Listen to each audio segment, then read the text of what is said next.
Mike's Daily Podcast. So we meet again, you and I. You just showed up here at Cafe Anyway for the Mike's Daily Podcast. This show called Mike's Daily Podcast. My name is Mike Matthews. I just got back from a concert. It was a tribute concert with people that were... There was a lot of white people. It was a tribute concert to The Cure and to the Smiths. And for sure, there was also a tribute band to the Stone Roses. Do you know them? Do you know them? Do you know? Do you? Mike's Daily Podcast. They sang songs too in the 80s, I guess. I learned a little bit about them. I didn't know them before. Mike's I don't think. Daily A way to have a greatest hits Podcast. album of theirs, I think. Yeah! Hey, I'm trying to buy a new car. If you have a new car for selling, please let me know. 336MM Daily, 3 plus 3 equals 6. MM is in Mike Matthews. Daily is in what this podcast will try to be. Because it tries to be that, because that's the name. Mike's Daily Podcast. Are we going to do the podcast picture of the tribute show thing last night? I think possibly I will do that. There was a guy who was supposed to be doing a Morrissey impression, and he did a pretty good job. Because he did the whole thing when he sang. If you don't know who Morrissey is, then that meant nothing to you. I'm sort of dragging this out in what this episode is because I have completely it's 1977. That's right. 1977. 1977. Dang, that year. I can remember stuff. I think, was Carter president at that point? Yeah. I think he was 76 to 80, and then we had Reagan. And then the 80s came along, and then we had Morrissey and The Cure and everything. Actually, The Cure first came out in the 70s. Let me tell you, I would have brought you a Mike's Daily Podcast on Thursday, but... And here's today's podcast picture. I think it's going to be of the venue I was at last night.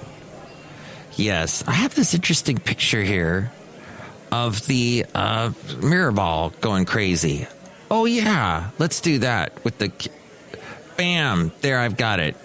It's of the Cure-ish band performing, and it's at the Chapel in San Francisco. Big thanks to Stormy Phoenix for getting me in.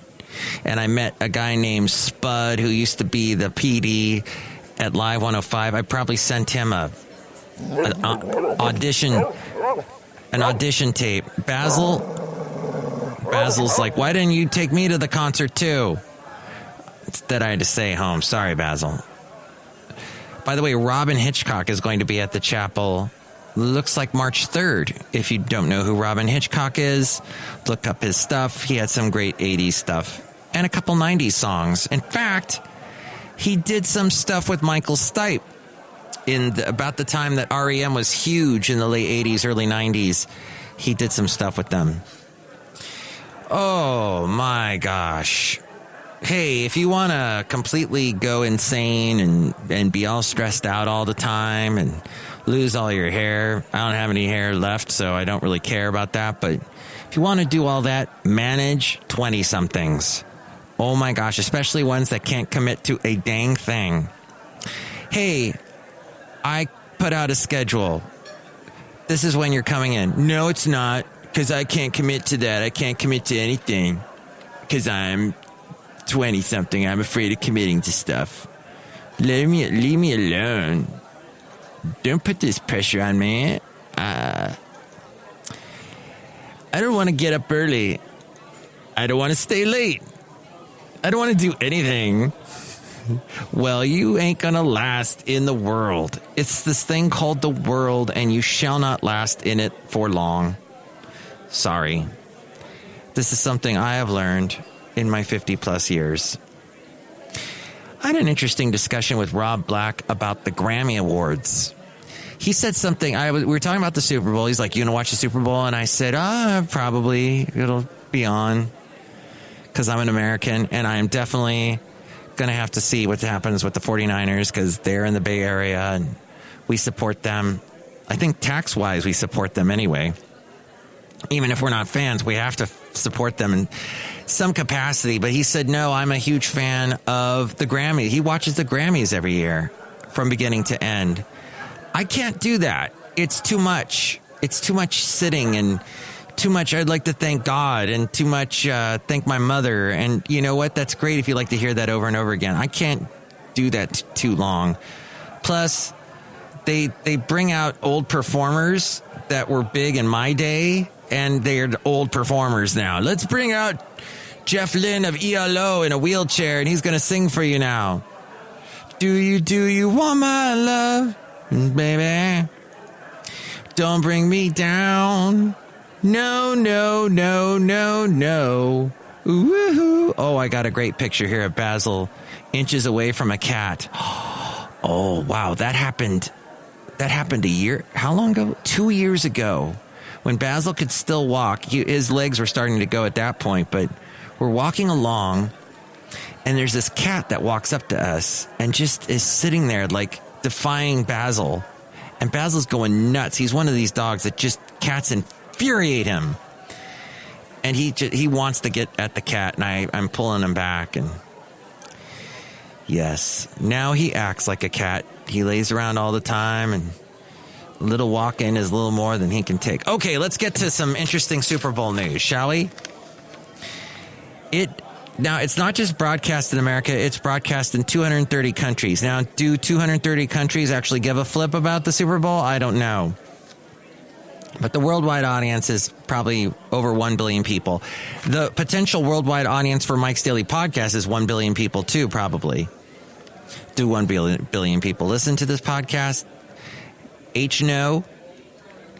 But we can hope.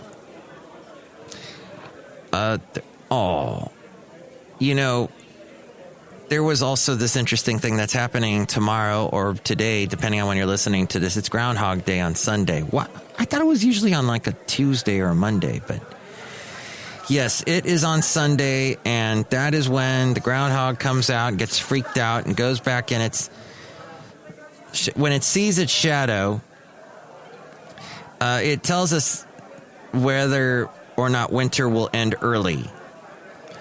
And there's a 39% accuracy rate. Yes, less than 50%. So why do we care? By the way, this is interesting. The groundhog has seen his shadow 89% of the time. Has seen it. When it sees it, does it go running back in and get freaked out and goes running back in? Is this a holiday as we go outside a cafe anywhere? We bring you Mike's Daily Podcast somewhere in Podcaster Valley ton today. That tells us more about the fears of people that are afraid of their own shadows, that we shouldn't be afraid of things, that we should be fearless, we should be fierce. I know people that are fierce. Every day they drive into the heart of Oakland, some of the scariest parts every day, and go home and defy the fact that their car is going to get broken into. So I had an interesting discussion with my lovely lady friend. Some people we know recently bought a Tesla. I could call a Tesla a douchela, and that word could just mean, or a vishla, there's a myriad of things you could call a Tesla, but I really don't care for them. I think they're great in the Bay Area because we got a lot of charging stations, but they're not great in the Bay Area because this is what happens. This Tesla got broken into at Jack London Square. And not just broken into and a few things taken. No, it was violently broken into. They took everything. And they did this in a matter of time whilst the people that own the car were having a wonderful dinner and conversation at Jack London Square, which I can tell you I have not had any trouble with. It's in Oakland. It's a beautiful little area. It's been improving since I moved here in 2009. It was pretty bad. It was pretty much in the... there was a big area that Barnes & Noble had, and they closed up and left, and it was just vacant forever. And then MC Hammer, yes, that MC Hammer, because there's so many, that MC Hammer invested money in this place called Plank, I think it is, which is now a bowling alley / bocce ball / arcade game, bar, food, happy hour, woohoo type time, outdoor patio. You can overlook the bay. It's got a nice view. There's a marina there.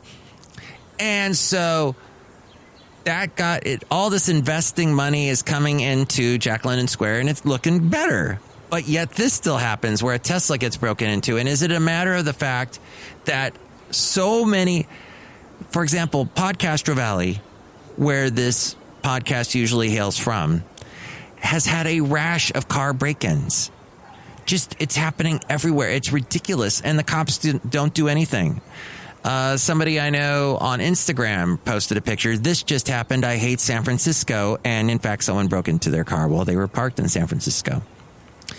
And now this Tesla was broken into, everything taken. And now here's the thing. Here's the question I'm leading up to. What is the point of having a Tesla?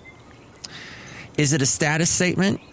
You can't, like, drive to, I don't know, someplace like Oregon. You can't drive up there in a Tesla.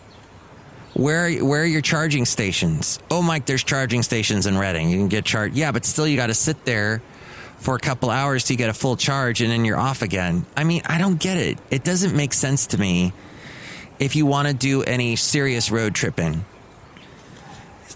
In my opinion, you can completely disagree with me and call me at 336MM Daily. That's 3 + 3 = 6. MM as in Mike Matthews. Daily as in what this podcast will try to be now for the next couple of days. I don't have tomorrow off, so I will have time to do this podcast, I think. So what do you think about that? What do you think about being afraid of your own shadow? But the 89% of the time, the groundhog is seen as shadow. Pox Tawny Phil. That's the name. Oh, and here's another interesting. So in this I'm all for electric cars, but the fact is, it's not in the framework, the infrastructure is not there in our country yet. Am I being defeatist by saying, oh, we should just give up and not even do electric cars? No, because I met Ed Begley Jr.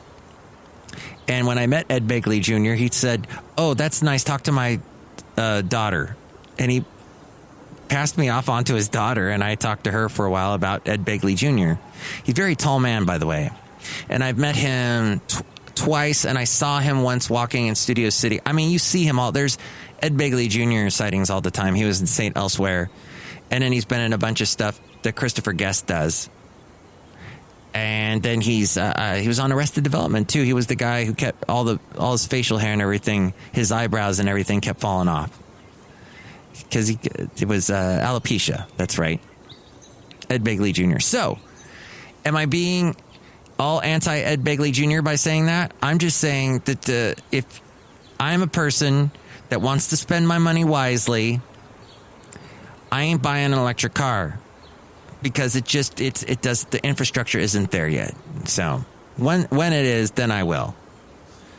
But this is the kind of thing that happens. You have these people, like a friend of ours who wanted to be all electric minded and think, let's get away from gas and get her electric car.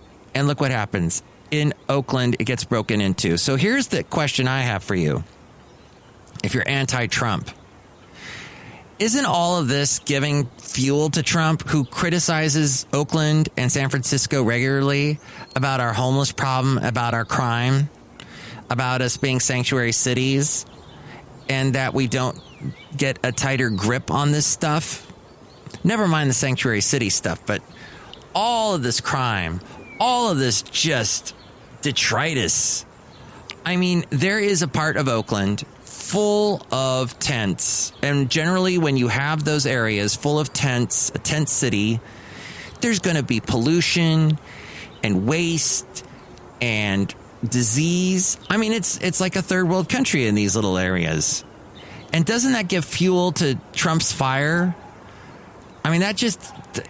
all of that, the existence of Oakland and San Francisco right now, I have to say, as a resident just south of Oakland, it gives fuel to Trump's campaign and is all the reason why he's going to win this year. I'm sorry. You may hate him.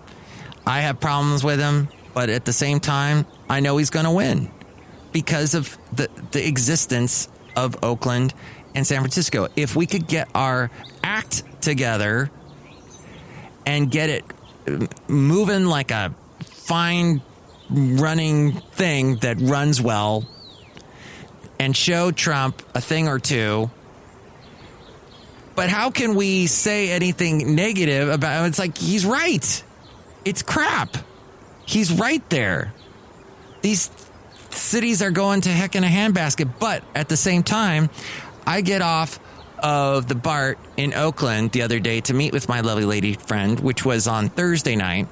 One of the reasons why I couldn't do the podcast Thursday night. And then last night I couldn't do the podcast because I was at the...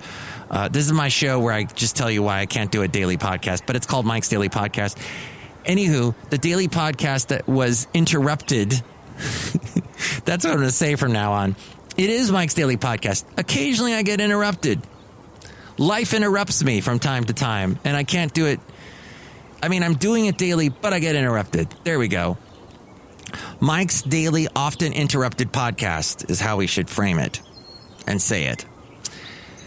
But as I was going to see my lovely lady friend and eat at a lovely Thai restaurant in downtown Oakland, which has its lovely parts, and I'm getting off the BART, and yes, I see a couple of homeless people who are just sprawled out on the sidewalk with all of their crap and all of their Target bags and their shopping carts, and it's just all sprawled out everywhere.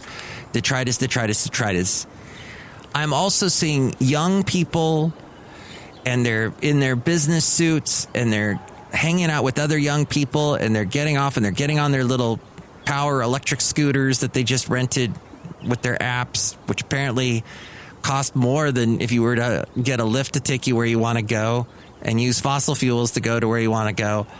And they're out jogging, and there's just all of this life happening, and all of these people saying, there is a future, Mike, shut the heck up. It's going to be fine. And don't be afraid of your own shadow, Mike. Don't be afraid. It's going to get better.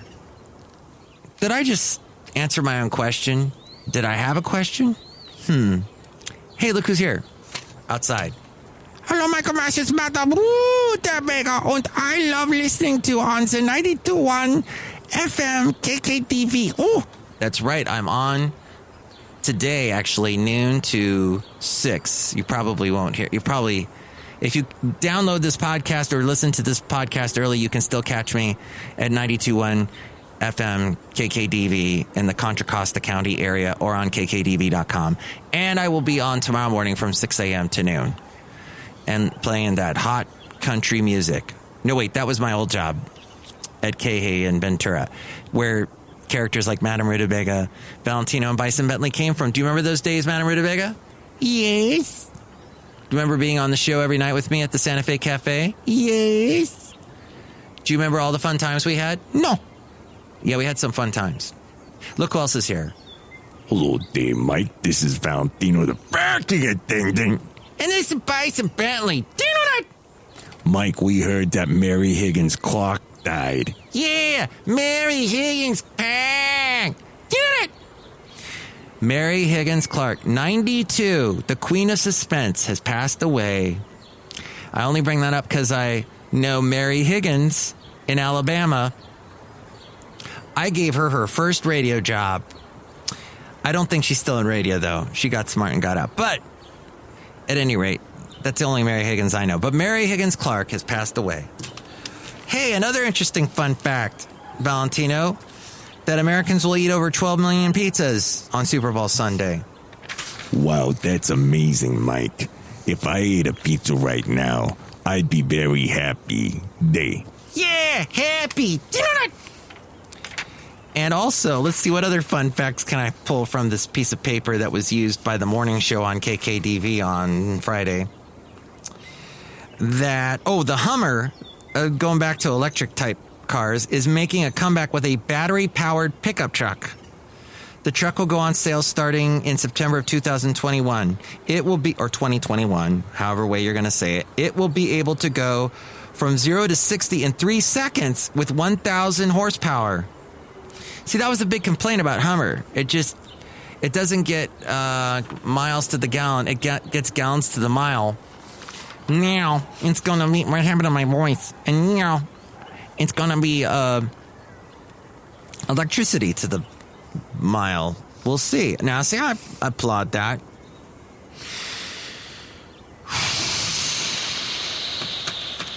I think we're done. Next show, it's going to be people like Chely Shoehart, Floyd the Floorman, and John Deere the engineer. May I suggest to you that if you work for somebody, like let's say Mike Matthews, that you commit to the schedule that Mike Matthews does not put out, but that someone else puts out, or you let the scheduler know that very quickly. Don't just wait around and let the time come by and pass and everybody go, where's so-and-so? What's happening? We need to know, like, now. That's my little tip for you today, and don't be afraid of your own shadow. And let's work together to make a better world. And let's go to bsides.com for your chance to win tickets to see American authors playing this Wednesday night at the Fillmore. They're giving away tickets to that. That's what Stormy Phoenix told me, who works there. Okay, there you go. American authors. It's going to be the best day of my life. Going to be the best podcast of my life today, this one, because of all of this. What else? Oh, hey, yours truly, as I'm wrapping up the show in the last 10 seconds or so, I fought the stress monster and I won this week because I told people my mind. I quit with the holding on to stuff and stressing out about it and not sleeping. And I said, I'm going to tell people to be adults. And it worked, everybody. It worked. Just remember that. Okay, Ariel, take it away. Mike's Daily Podcast is written and produced and performed by Mike Matthews. His podcast is super easy to find. Download or listen to his show and read his blog at MikesDailyPodcast.com. Email Mike now at MikesDailyPodcast@gmail.com. See you tomorrow. Bye!